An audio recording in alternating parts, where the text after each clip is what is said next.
All right, in this video, I'm going to show you how to set the loop on your DragonTouch Vision 3 Pro. So some people may use this, let's say, as a camera in their car.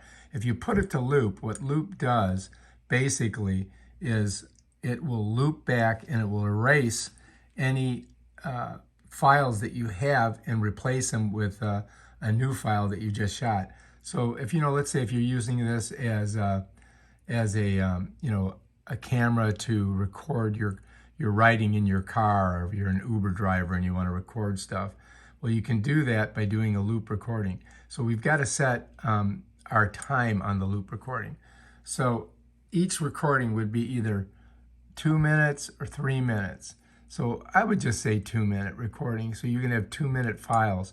So what will happen is as it records, it will record a file for 2 minutes and then start another one and another one. So you'll have multiple files on here. If you're shooting 1080p, you get 90 minutes. If you're shooting 4K, you're going to get 60 minutes for the video. And once it gets to that 60 minutes, it would erase the first one and replace it with the new one.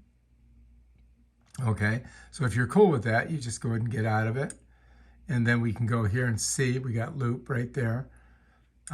But I'm going to just go and put it back to video. And that's basically how you set up your loop. All right, if you like this video, subscribe to my channel and check out my other awesome videos on how to use the DragonTouch Vision 3 Pro. Peace out.